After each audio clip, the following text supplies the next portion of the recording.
OBC હક અધિકાર જાગૃતિ અભિયાન દ્વારા કલેક્ટરને આવેદનપત્ર આપવામાં આવ્યું. હાલની સરકાર સામે વિરોધ દર્શાવતું આવેદનપત્ર પાઠવવામાં આવ્યું હતું.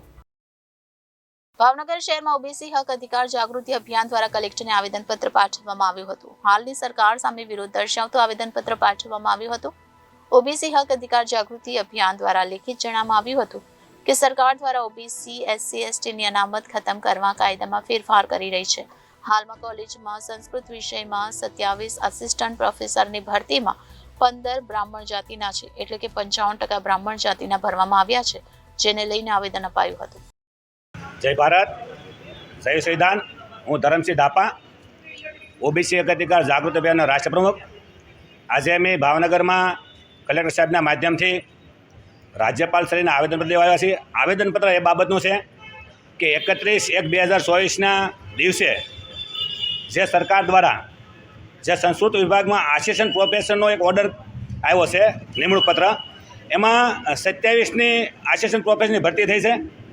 27માંથી 15 બ્રાહ્મણ જાતિના છે. ખરેખર તો 1% લેખે બ્રાહ્મણ એક જ હોવા જોઈએ.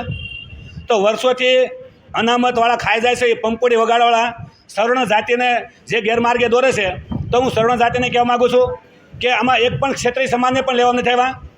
આ તમને ભડકાવે છે. આ બ્રાહ્મણ જાતિથી કોઈને ભડકાવવું ન જોઈએ. અને ભાજપા સરકારને પણ કહેવા માગું છું કે ભાજપા સરકારે તમામ જાતિ ધર્મ ભેદભાવીના તમામ સમાજના લોકોને વસ્તીના પ્રમાણે નોકરી મળવી જોઈએ, એ સંવિધાનમાં જોગવાઈ છે. એ છતાં ભાજપા સરકાર હર હંમેશ જેમ બ્રાહ્મણનું તે હિત ઈચ્છવાય એમ વધારે અત્યારે સરકારી વિભાગમાં 70થી 80% વિભાગમાં બ્રાહ્મણોની ભરતી કરવામાં આવી છે.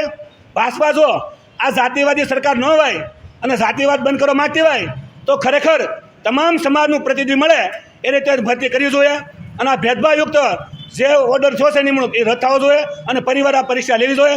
જો ભાજપા સરકાર આ કરવા ન માગે તો વ્યવસ્થા પરિવર્તન પાર્ટી કલ અમારે એવા સંગઠન અને ઓબીસી એસસીના લોકો ના છૂટકે ગુજરાત બંધનું એલાન આપવું પડશે. જય ભારત, જય સંવિધાન, વંદે માતરમ, ભારત માતા કી જય.